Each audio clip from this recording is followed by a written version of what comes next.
হাসু আব্বা আমাদের জন্য কি করছে না করছে ওইসব খবর এখন মনে রাখে না কেউ। কিন্তু আপা যে একটা কাঁঠালের রেসিপি বলছিল সেটা কিন্তু সত্যি কথাই বলছিল। আমি কিন্তু কোনোদিনও কাঁঠালের রেসিপি খাই নাই। মানে কাঁচা কাঁঠাল দিয়ে যে কিছু খাওয়া যায় ওইটা আমি জানতাম কিন্তু খাই নাই কোনোদিন।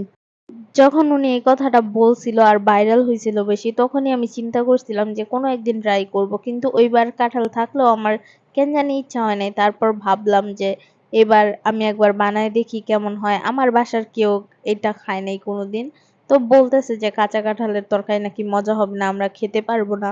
আবার একটা কাবাব যেটা বলছে ওইটাও নাকি মজা হবে না। তারপরও আমি অনেক আশা নিয়ে ভাবলাম যে বানায় তো দেখা যায়।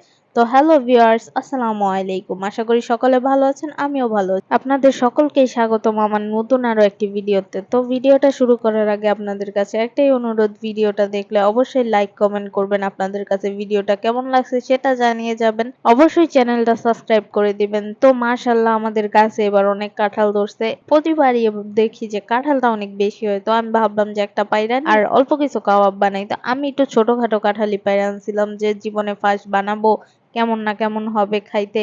আমি যখন বানাইতেছিলাম তখন আমার চিন্তা হইতেছিল যে এটা কি খাওয়া যাবে আদৌ নাকি খাওয়া যাবে না। তারপর আমি যখন এটা বানালাম আর খাইলাম, আমার মুখে জাস্ট একটাই কথা, আপনারা একবার হইলেও ওই জিনিসটা ট্রাই করে দেখবেন। আমি সবাইকে বলবো তরকারিটা যদি খান আর না খান ওইটা কোনো সমস্যা নাই, কিন্তু এই যে কাবাবটা এটা অবশ্যই ট্রাই করবেন। পুরা মাংসের কাবাবের মতো লাগছে আমার কাছে, বুঝেই যায় না যে এটা কাঁঠাল দিয়ে করছি নাকি মাংস দিয়ে করছি। দেখেন এখন যখন মাখতেছিলাম তখন মনে হইতেছিল মুরগির মাংস, মনে হয় ছিঁড়া ছিঁড়া নিছি ওটা করতেছি, কিন্তু না, এটা কিন্তু তো এই জায়গায় সম্পূর্ণই কি কি একটা দিছি কাঁঠাল। না দিছি ওইগুলোও আপনাদের সাথে বলবো, তো একটা একটা করে বলতেছি। আর আপনারা সবাই রাফি ইসলাম চ্যানেলটিকে সাবস্ক্রাইব করে পাশে থাকবেন এরকম নতুন নতুন আরো ভিডিও দেখতে চাইলে। তো চলুন আমি শুরু করি কিভাবে কি দিলাম না দিলাম ওইটা বলে। তো এই যে দেখতেছেন কাঁঠালটা ফার্স্ট আমি গাছের থেকে পাইরা আনছি, পাইরা আনার পরে হলুদ আর একটু লবণ দিয়া সিদ্ধ কইরা এটাকে সুন্দর মতো যা যা মশলা লাগবে সবকিছু আমি লিখে দেব সুন্দর মতো করে। ওইটাতে আপনারা দেখে নেবেন কি কি মশলা ব্যবহার করছি। ওই মশলাগুলো দিয়ে এটাকে মাখায় নিছি হাত দিয়ে। ময়দা দিয়েছিলাম, মানে আপনার যদি আটা থাকে বাসায় আটা দিবেন, ময়দা থাকলে ময়দা দিবেন। যদি আপনার কাছে মনে হয় যে আটা ময়দা কিছুই দিব না, আমি ব্রেড ক্রাম ইউজ করব, ওইটাও পারেন চাইলে দিতে। তারপর দেখেন কি সুন্দর পুরা গরুর মাংসের কাবাবের মতো করে ভেজে নিতেছি, আর খেতেও খুবই স্বাদ। আমি আপনাদেরকে বলবো অবশ্যই একবার হইলেও ওই কাঁঠালের কাবাবটা আপনারা বাসায় বানায় ট্রাই করে দেখতে পারেন। আমি তো বলবো যারা কোনোদিন একবারও খান নাই এই কাঁচা কাঁঠালের রেসিপি, খাওয়ার ইচ্ছা যদি থাইকা থাকে তাহলে এটা অবশ্যই ট্রাই করবেন, একদম ফিদা হয়ে যাবেন এটার উপরে। আমি তো হাসু আপার উপরে এখন ফিদা হয়ে গেছি, কারণ এতদিন পরে তার রেসিপিটা আমি ট্রাই করছি, একটা রেসিপি ট্রাই করছি। তখন না কতই হাসাহাসি করছে সবাই যে কি এমন না কেমন হইবো এটা কইলো। আমি তো মনে করি যে উনি যা কইছে একদম সত্যি কথা কইছে, আমি তো সেই স্বাদ পাইছি। তো এটা বানাইতে বানাইতে আমার একটা কথা মনে পড়লো, আরেকদিন তাহলে মিষ্টি কুমড়া দিয়া বেগুনি বানায় দেখতে হইব। মিষ্টি কুমড়া নি, এটা কি বলবো এটাই বুঝতে পারতেছি না। ওইটাও একদিন বানায় ট্রাই করে আপনাকে লগে শেয়ার করতে হইব যে কেমন হয় খাইতে। এই দেখেন আমি সুন্দর মতো করে ভাইজা নিতেছিলাম, তো এরকম করে আমি সবগুলা ভাইজা নিছি। আমি ছোট্ট একটা কাঁঠাল নিছি, এটার ভিতরে আবার আমি দুইটা রেসিপি করে ট্রাই করছি। যে উনি বলছে যেহেতু ইয়ে করতে কাবাব করছি, তো আবার সাথে আমি করে একটুখানি তরকারিও রান্না করে দেখি যে তরকারিটা কেমন লাগে। তো তরকারিটা মোটামুটি ভালো ছিল, কিন্তু যেহেতু কাঁঠালটা হয়েছে ছোট আর এমনি হালকা একটু কষ্টি লাগতেছিল, যে কাঁঠালটাতে কামড় দেওয়ার পরে এটা তরকারিতেই শুধু লাগছে, আর কাবাবের মধ্যে হালকা একটুও বোঝা যায় না যে এটা আমি যে কাঁঠাল দিয়ে তৈরি করছি। তো এই যে দেখেন এই তরকারিটার রেসিপিটা আমি আপনাদেরকে বলে দেই। এই কাঁঠালগুলো ফার্স্টে আমি ভাইজা নিছি, এখানে অল্প একটু তরকারি রান্না করছি। আমি কাবাবে তো বেশি অর্ধেকটা নিয়ে ফেলছিলাম, তো এই তরকারিতে অল্প একটু নিছি। আর কাঁঠালগুলো আমি যেহেতু কাবাবের জন্য নিছিলাম তো বড় বড় করে টুকরা করে নিছিলাম। তারপর মনে পড়লো যে এখানে অনেক বড় বড় টুকরা দেখা যাইতেছে, এই কারণে আবার আমি তো বলি খুরচুন, আপনারা কি বলেন খুন্তি নাকি, এটা দিয়ে আমি সুন্দর মতো কাইটা দিতেছিলাম, মানে বটির কাজটাই চামচ দিয়েই করে নিতেছিলাম। চামচই বললাম, খুরচুন খুন্তি যেটাই বলেন। আর আপনারা যদি আমার প্রত্যেক দিনের ডেইলি ব্লগ বা ফানি ফানি ভিডিও দেখতে চান তাহলে আপনাদের পেজ আছে রাফুস ওয়ার্ল্ড নামে, আপনারা চাইলে ওইটাতে ফলো করে দিতে পারেন। তাহলে দেখতে পারবেন আমার প্রত্যেক দিনের ভিডিও। প্রত্যেক দিন ভিডিও না করলেও দুই একটা পোস্ট তো করি, আপনারা ওইটা দেখতে চাইলে আমার পেজে ফলো করে দিবেন। তো আমার প্রত্যেক দিন ভিডিও বানানোর আগে একটা কথা মনে পড়ে যে আপনাগুলোকে আমি আজকে কথা কয়ে বক বক করতে করতে ফাটায় ফেলবো, পুরো ভিডিও শেষ হয়ে যাবে তারপরও আমার কথা শেষ হবে না।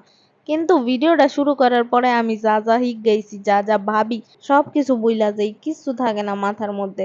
আর এই যে দেখেন এর মধ্যে আমি কাঁঠালগুলারে সুন্দর মতো ভাইজা নিছি। এই কাঁঠালগুলা কিসের মতো লাগতেছে আপনারাই কমেন্ট করে জানাবেন। আমার কাছে তো মিষ্টি কুমড়ার মতো লাগতেছে দেখতে।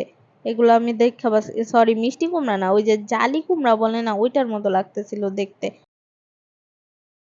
এখন কার কাছে কেমন লাগবে ওইটা তো আলাদা বিষয়। আমার কাছে তরকারিটাও ভালো লাগছে। এ কারণে আমি আপনাদেরকে আগেই বলে নিছি তরকারিটা হালকা একটু কষ্টি লাগছিল। পরে আপনারা আমারে বলবেন যে সুন্দর হয় নাই তরকারি, এটা সেটা। এত কিছু বলার দরকার নেই, যেটা সত্যি কথা ওইটাই বললাম। আর আমার পরীক্ষা আসলেই মনে করেন আমার যত সব এইটা সেটা যা কিছু মন চাইবো সবকিছু করতে মন চায়।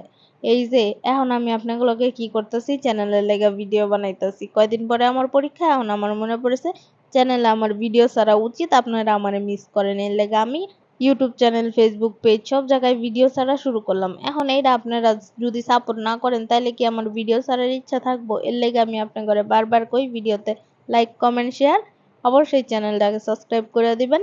আর আপনাদের কাছে কেমন লাগছে ওটা কমেন্টে বলবেন, যা ইচ্ছা কমেন্ট করবেন, তারপরও কমেন্ট করে যাইবেন। আর তরকারিতে কি কি দিছি ওটা আমি বইলা দিই। ফার্স্টে আমি তেল দিছি, পেঁয়াজ দেই নাই আগে। আগে তেল দিয়া তারপর তেলটা গরম হয়ে যাওয়ার পর এটার ভিতরে পেঁয়াজ দিছি। পেঁয়াজ দেওয়া ভাজতে ভাজতে দেখি যে পেঁয়াজগুলো লাইগে যাইতেছিল। তারপর আদা রসুন দিলাম, আদা রসুন দেওয়ার পরে পানি দিয়ে দিলাম, পানি দিয়ে আবার দিয়ে দিলাম হলুদ, মরিচ, যা যা লাগবে আর কি। মসলা যেগুলা ঘরে থাকে, আমি হলুদ মরিচ ব্যবহার করছি, জিরার গুঁড়া ব্যবহার করছি। তারপর আমার মায়ের হাতের মসলা, মানে আমার মা অনেকগুলা মসলাকে একসাথে গুঁড়া কইরা নেয়, ওই গুঁড়াটাও দিয়ে দিছিলাম। পরে আমার মনে ছিল না লবণ দেওয়ার কথা, লবণ দিছি, টমেটো দিছি। আর আমি এনে চিন্তা করতেছিলাম বারবার যে লবণ বেশি হয়, টমেটো তো দিছি, এ কারণে মনে হয় লবণটা কম হবে। তারপর লবণটা ঠিক আছিল, পারফেক্ট। এই ফার্স্ট টাইম মনে হয় আমি একদম ফার্স্টে রান্না করেই খাবারটা মজা পাইছি খায়া। অবশ্যই কাঁঠাল তরকারিটা মজা আছে। আপনাদেরকে আবারও আমি বলবো যেটা, এই তরকারিটা অবশ্যই বাসায় ট্রাই করবেন। তরকারিটা যদি আপনারা নাও টেস্ট করেন, তবে কাবাবটা আমি বলবো অবশ্যই অবশ্যই আপনারা চেষ্টা করবেন যে এটা একবার হইলেও খায়া দেখার জন্য। এখন কিন্তু সময় আম কাঁঠালের, তো আপনারা সবাই কাঁচা কাঁঠাল, পাকা কাঁঠাল সবই পাবেন। এখনো কাঁঠাল পাকে নাই, ছোট ছোট কাঁঠাল আমাদের গাছেও ছোট ছোট, দেরি আছে কাঁঠাল পাকতে। এর মধ্যে আমি চাইলে আরো 2-3 বার কাবাব বানায় খাইতে পারবো। আর আমি আপনাদেরকে বলবো যাদের গাছে কাঁঠাল আছে অবশ্যই একটা কাঁঠাল পায়রা নেন, আর তাড়াতাড়ি করে কাবাবটা তৈরি করে খায়া টেস্ট করে বলেন, আমাকে কমেন্ট বক্সে জানায় যাবেন কেমন হয়েছে।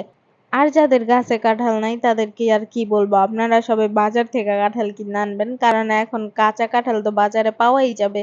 আমি তো বলবো আপনাদেরকে এই জিনিসটা টেস্ট করতে হলো একবার, আপনারা কাঁঠাল কিনে আনেন, কাঁচা কাঁঠাল।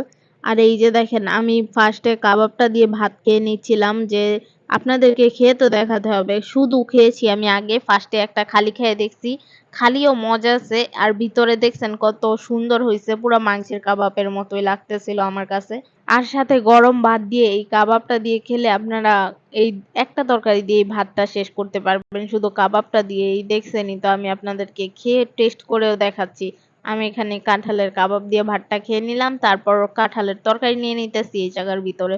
ফার্স্টে এক টুকরা নিলাম, তারপর ঝোল নিলাম। আমি কিন্তু আপনাদের সাথে শেয়ার করার আগে খাইয়ে দেখছি যে কেমন হয়েছে। আর আমি এই কাবাবটা বানানোর সময় আমার ছোট ভাই একটু পর পর আইসা জিজ্ঞাসা যে কখন হবে কখন হবে। ওকে দিছি, ও খায়া মজা হয়েছে দেখা ও আবার একটা নিয়া রাইখা দিছে যে একটু পরে খাবে, এ কারণে। তো সবাই বলছে মজা হয়েছে, আপনারাও বাসায় ট্রাই করবেন, আপনারাও কমেন্ট বলে জানাই যাবেন যে কেমন হয়েছে। তো আর কথা না বাড়াই আজকের ভিডিওটা এই পর্যন্তই। সবাই ভালো থাকেন, সুস্থ থাকেন, চ্যানেলটাকে সাবস্ক্রাইব করে দিয়ে পাশে থাকেন। আসসালামু আলাইকুম। লাস্টে আবারও বলবো আপনারা একবার ট্রাই করবেন। আমি একটা ভিডিওতে আপনাদেরকে কতবার বললাম যে অবশ্যই ট্রাই করবেন, অবশ্যই খায়া দেখবেন, তাহলে বুঝেন কত মজা হয়েছে।